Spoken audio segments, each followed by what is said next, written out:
Gang politics in Chicago are crazy, and even being blood related to someone don't mean you won't be ops. Lil Mister was a drill legend who was actually Lil Durk's cousin, but in 2019 he was allegedly killed by one of Durk's homies, and this is the tragic story of how it all went down.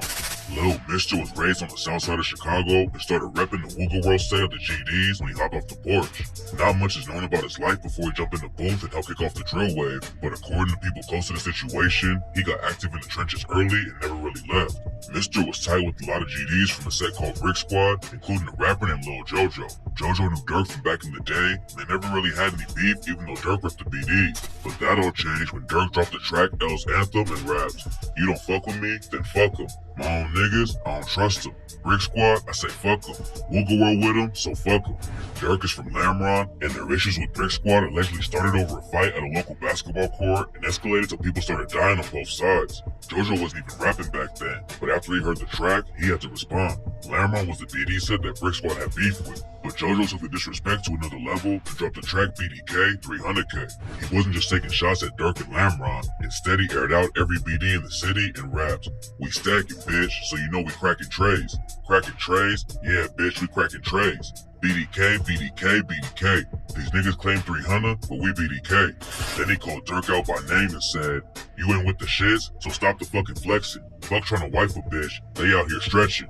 Durk say fuck Brick Squad, so I can't wait to catch him. Squeeze his fucking 40, now they got him on a stretcher. Jojo took more shots on the track, I got that sack, and raps, "On the block with the guys, niggas know I keep that 30. Catch an eye from the lamb, he gon' catch the whole 30. Man, these niggas, they be talking, they know they ain't about that life. A lot of guns, hella shells, nigga, I'll end your life." And on the straightway with STL, shout out FBG.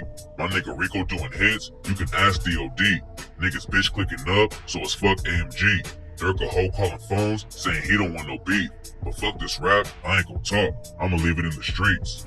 At the same time, it's only Jojo's putting pressure on the ops, Lil Mister's popping off in the drill scene too. He dropped the track No Lackin' and ran up over 10 million views on YouTube with the video. And he took shots at his own cousin Durk when he released the track like he owned something and said, "Montana keep them guns like Osama. Big 30s knocking down llamas. Lil Durk don't diss again or you a fuckboy. I'ma keep this shit 100. You ain't with this shit, boy."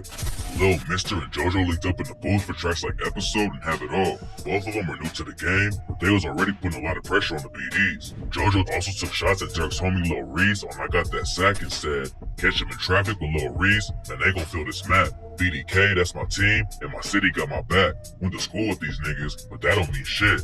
My nigga Tell knocked him out, you should've seen that shit." Then on September 4th, 2012, Lil Jojo spotted Lil Reese walking down the street and started yelling at him from his whip. "Hey, Ricky, oh, bitch! Yeah! What is wrong with you, bitch? Hey, I'm a Brick Squad! Brick Squad, what the fuck is you talking about, bro? Reese yelled back that he was gonna kill him.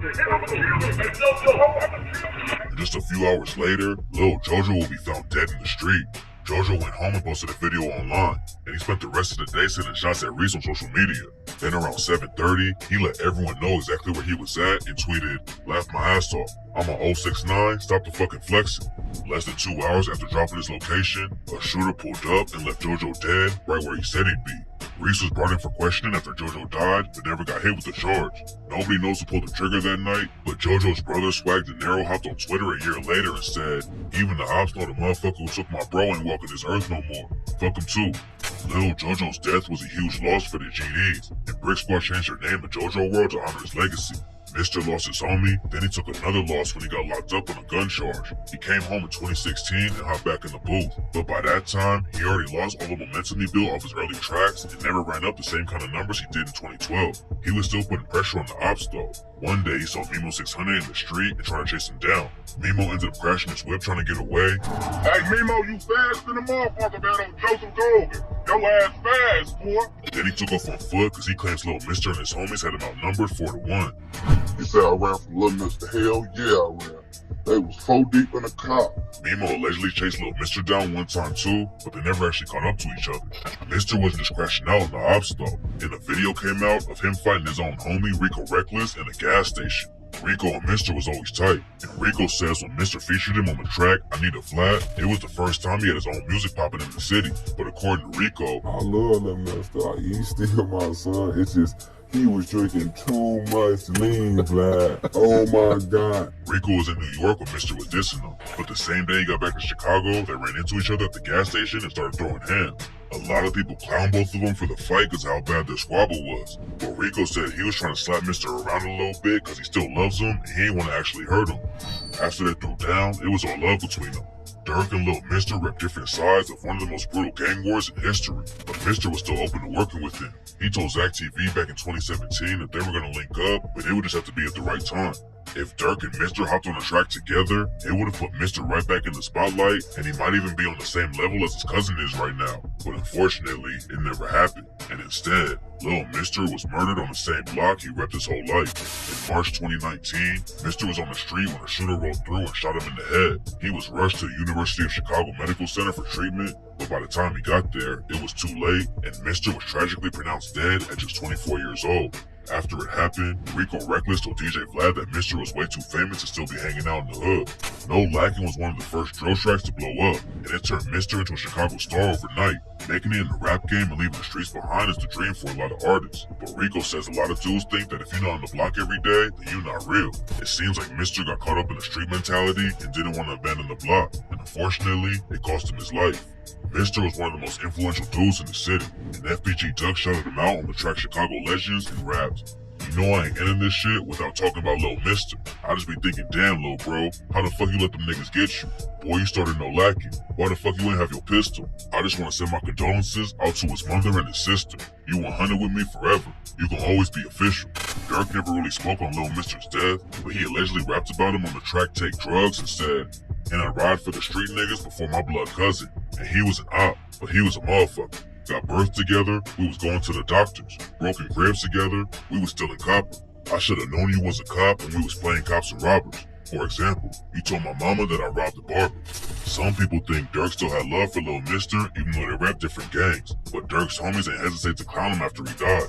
King Von previewed a track with Polo G called Phil Jackson where he took a shot at Lil Mr. and rapped, "Your main bitch, I probably hit her, and your homie sister." Even though that's folks' cousin, man, fuck Lil Mr. What's interesting about the situation though is that on the official release, Von's verse was changed and he ain't name dropped Lil Mr. On the official version, he raps, "Your main bitch, I probably hit her, and your homie sister." Even though that's folks' cousin, man, fuck your homie sister. It's not clear why the verse was changed or who made the call to get Mr.'s name taken off, but according to J Hood, Nigga, Bar did kill,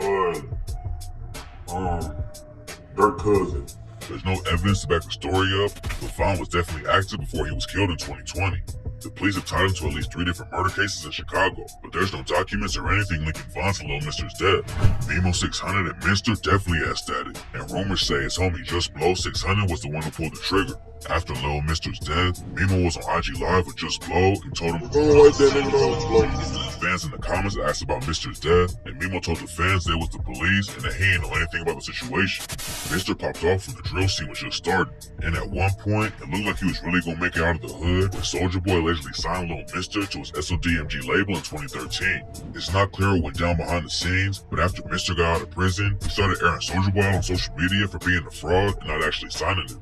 Then he dropped a diss track called No Heart and raps, "Why these pussy niggas acting hard? Fuck a Soulja Boy, he foo-foo, he a fraud.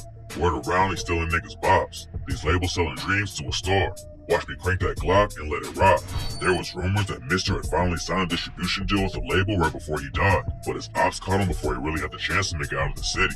He was famous in Chicago, and all his ops knew where he stayed, but he never blew up in the industry like other drill legends and couldn't afford a mansion out in California or Atlanta like Keith and Durk. Instead, he stayed on the same block he came up on, and now he's another tragic story of a rapper who never made it out of their hometown.